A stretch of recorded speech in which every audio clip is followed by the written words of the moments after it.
Alright, and here we go, guys. This is just a quick tip video that I did. It's just one part, and it's about line blending, a way of blending. Should help you out, I hope. And I'm just going to do it here on the back of Hormigant, just on a couple of the scales there, just to give you guys an idea of of how to do it. I'm taking Citadel Foundation paint, Deneb Stone for the base coat, just to give it some paint to go on top of. So you can see here, I'm just putting an even coat, and this is just so I have something to put paint on top of. This is a form of blending that I learned. I really can't say actually when I learned it or how long ago it was. Quite a while ago, but it's an easy form of blending that's even doable for beginners, and it's really helpful, and you can get some really good shading and good blending and fading effects with it when done properly. And pretty much what you want to do is you want to pick a base color that you want to fade it from, and you're going to pretty much start from pure black and then fade it to an almost white of whatever color you're whatever color you decide. In this video here, I'm going to do two demonstrations of two different color types to do the line blending with. I do one with blue and one with red.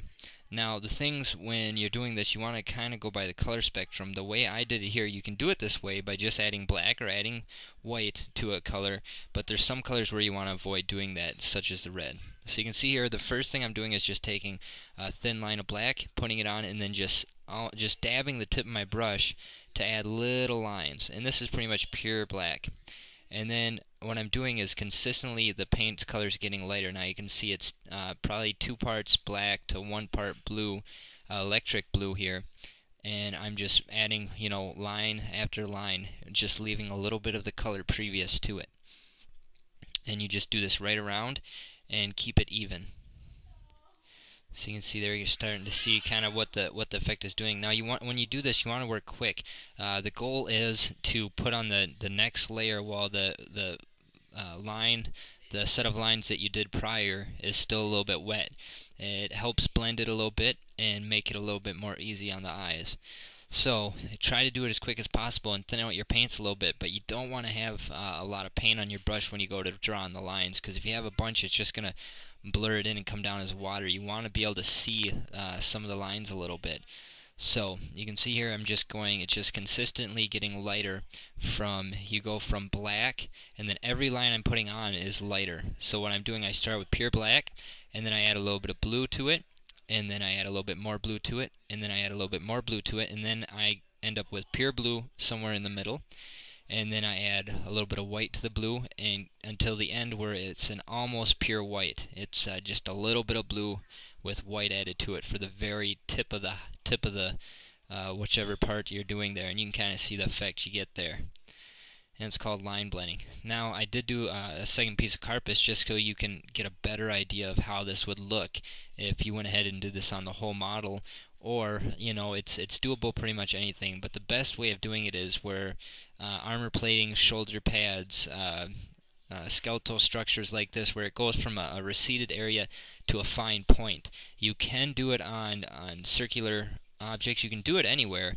You just got to be a little bit more aware of where you're coming from to where you're going out, and you'd want to build the just same concept. You start with black, pure black in the recesses, and then just keep building it out with lines after line, going consistently lighter with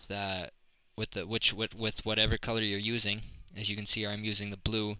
So you're just adding line after line after line, just leaving a little bit of the previous color, and there you go. There's the effect that you get with the blue doing the line blending like that. And you can see it adds a nice kind of icy blue effect to it. Now you can do this with almost any color. It's a relatively easy way of blending. It's pretty time consuming, especially once you start getting to smaller pieces and you gotta leave less of the previous paint as you go along. So you can see there, that's pretty much the concept of it. It's just you just drawing on a bunch of little lines. Now I'm going to go ahead and just cover this back up and show you another example using red and doing line blending. I believe some people call it feathering. I believe some people do call it feathering. I'm not sure if that's correct or not, but um, it seems like I had heard that before. So now again here I'm taking red, and again I'm going to start with pure black in the recesses, and then just draw lines of a little bit lighter color. Draw a line all the way across, and then I'm going to take a little lighter yet, leave a little bit of that color I just put on, and draw another line all the way across. And you just continue to do that. And that's pretty much the whole concept of line blending. And you can see here when I put my first layer black on, I also leave that a little wet, so when I come to put the next set of lines on, it blends in real nice. You still want to be able to see the lines if you looked really closely, but from a ways away it should look relatively just like a blend, like from a fading effect. You shouldn't be able to differentiate the lines drawn in there from a ways away. So you can see here, now when you mix black with red, you get almost a brown, but that's okay because it's still got a red pigment to it. And then you just continue to lighten it up and draw the lines back. Now, instead of adding white to the red, once you start getting to the lighter half of the model, you want to add yellow, or maybe even an orange, depending on how bright you want the edges to be or how well shown. I added yellow here to blood red. I started out with bloody red it's the yellow game color, and I'll show you all the paints I used at the end of the video. And then you just continuously or make the color brighter and brighter by adding more of whatever shade to it. Now it's a good idea if you're going to be doing a whole bunch of this to make sure that you keep your proportions measured. That way you can keep it consistent throughout the whole model. You don't want to have it differentiate too far off. So most of the time, like on these ones here, I believe it was, for the first part, it was 2 parts black to 1 part red, or 3 parts black, 1 part red, 2 parts black, 1 part red, then it was 1 part black, 1 part red, and then the middle color would have been pure red, and then it goes 1 part red, 1 part yellow, 1 part red, 2 parts yellow, and for the very last highlight it's 1 part red and 3 parts yellow. And then I also went along with the orange here, or with the when I did the red line blending like this, I also at the very end here, you can see I took pure yellow with just the teeniest bit of red added to it, and added the line right at the end here, you'll see. So you can see there the kind of effect you get, kind of a molten or fiery effect when you do this line blending with red. It's a really cool effect. You can do this on scales, on larger creatures that would have scales. You can do it on almost any type of I believe this is called carapace. This exoskeleton on this hormigon, I believe it's called carapace. And anything with carapace, this line blending tends to work just great.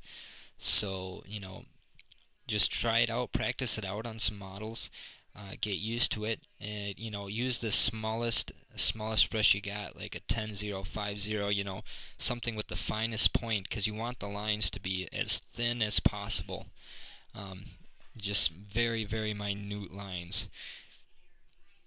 The thinner the lines you draw on there, the better it's going to look. Now you want to make sure that the lines are touching all the way across, but the very tips of the lines you should be able to see kind of drawn out from one color to the next if you look really closely.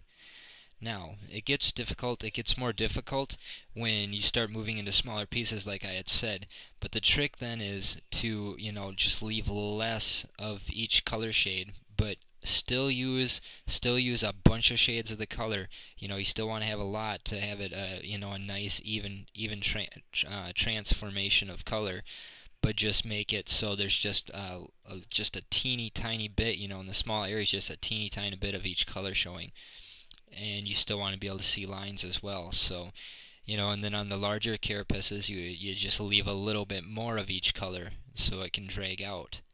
Now you can see here is that I'm almost putting paint right on top of paint but I'm blending it in. It's just a little bit left from the color prior. So, and it's just a bunch of little like almost stabbing motions with the end of your brush at an angle that just leaves a nice line of the paint you're using. And you just keep bringing it back and bringing it back.